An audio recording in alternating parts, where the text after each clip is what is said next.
So we're talking about your story with Tox Island.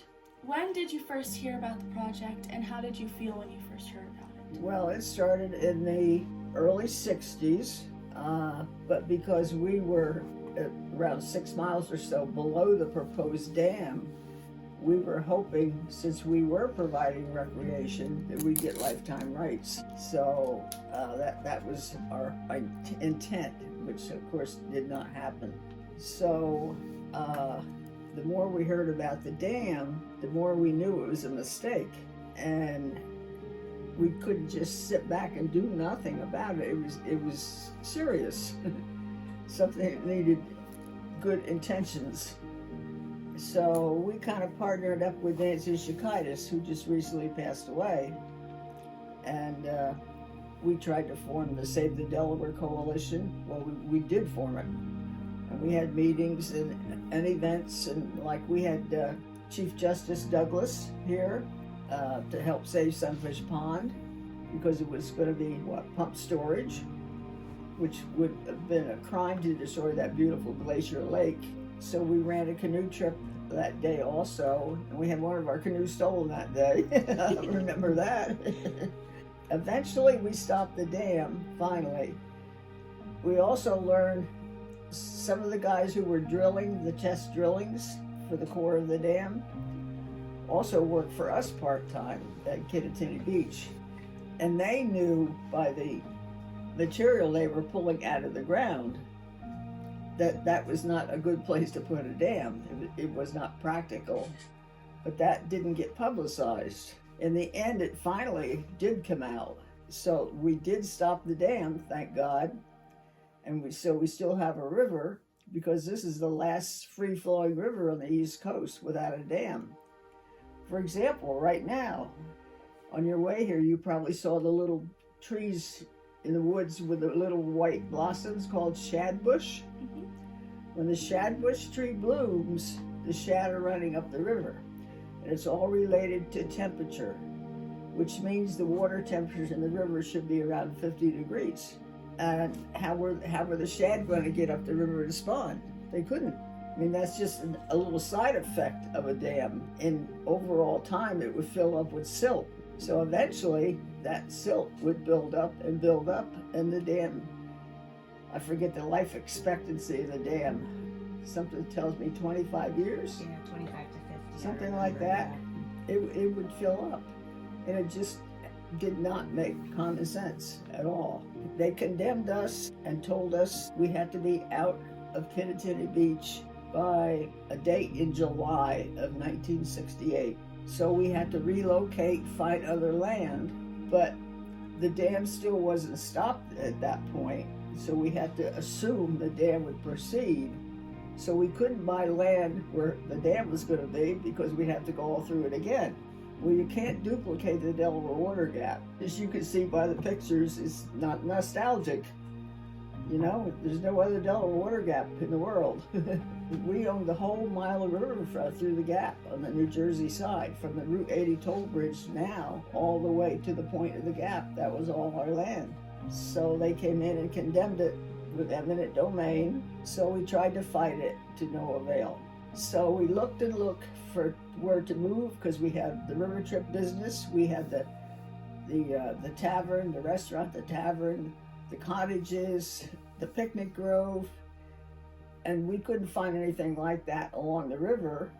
And if we did along the river, it would have had to been way further north, but there was nothing available. So we saw an ad in the Pocono Record one day for this property, but we're 6 miles from the river. We had a son and a daughter, and they were 13 and 11 when we moved here.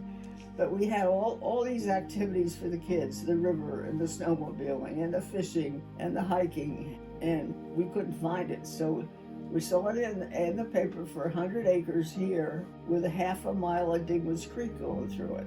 We dropped off people for an overnight canoe trip at Digman's in our old station wagon, and we brought the kids with us. Well, when the kids saw that creek, that was it. It wasn't Dunfield Creek, but it was similar.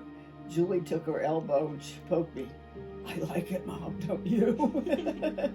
But the house was small and we didn't have enough bedrooms and bathrooms for 2 teenage kids. My husband's brother was a contractor. The construction, it was quite complicated with the roof lines and this and that, and it took longer than we anticipated. So we went to the Corps of Engineers office and asked them for a 2-week extension.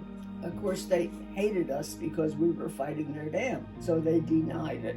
They had my mom so scared, because she was a widow, that she moved out at 10 o'clock at night to the house we bought for her in Columbia. So she called up here one day and said, "You better get down here because the U.S. Marshal from Scranton is coming to serve you with papers." And we get down there, the marshal pulled in the driveway, walked up the walkway, had a little concrete walkway to the house, and I opened up the kitchen screen door, it was summertime, and let him in, and he explained what the papers were and so forth, quite briefly, actually, but he put them in my hand, and we all stood there in my kitchen.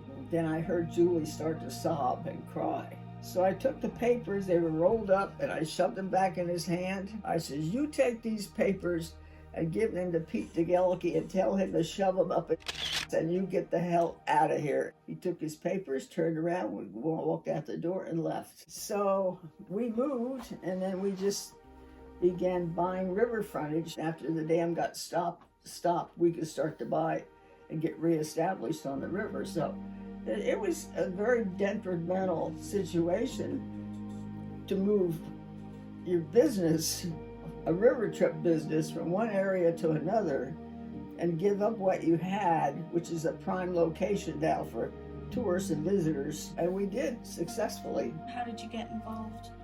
Well, it was dumped in our laps. We had no choice. It was either fight it or accept it. I'm 88 right now. I survived it. What did you feel was wrong about it?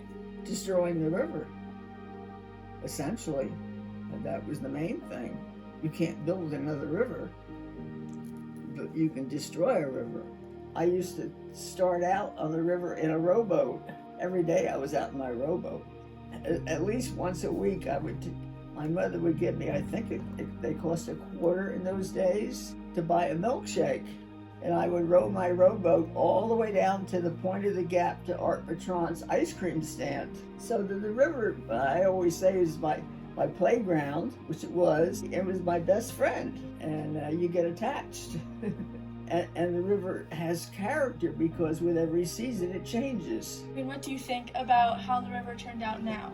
Well, this area of the river, especially now that there's 2 national recreation areas involved, not just the Delaware Water Gap, but of course the Upper Delaware, I would say is the most heavily used and recreated part of the entire Delaware River.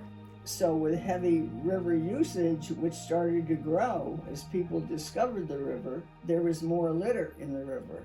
And the old timers used to use the river for a dumping ground. That they thought it was okay. Oh, well, we'll just throw it in the river. Every week I was on the river at least once or twice, and I just noticed all this trash. So that's how our river cleanup started. I said to my son, "There's so much trash here, someone has to do something about it." And no one was.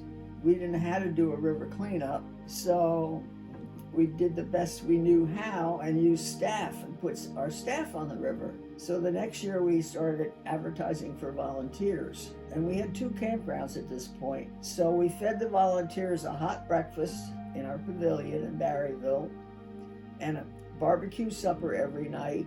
And they stayed in our campground as our guests. Well, of course, we got some very good volunteers, some of whom are still coming now to the river cleanup. It's like a big annual reunion.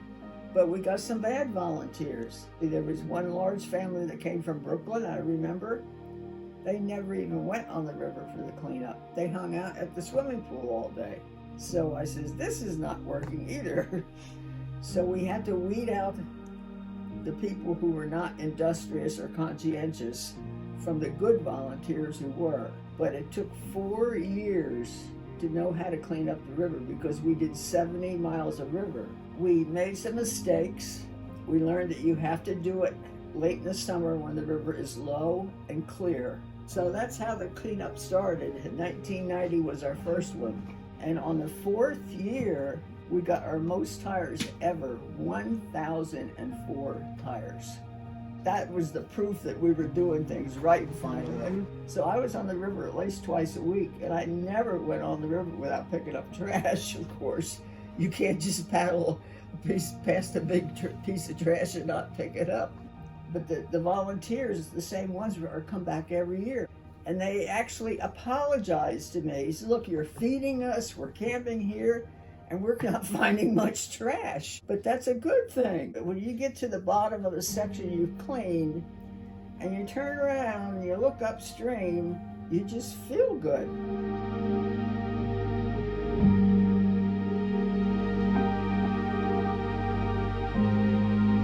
Okay.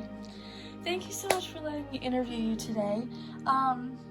It was very interesting. Your story is incredibly inspiring, and I can't wait to share with all my classmates and teachers and everybody at Evergreen who's Well, gonna I'm watch.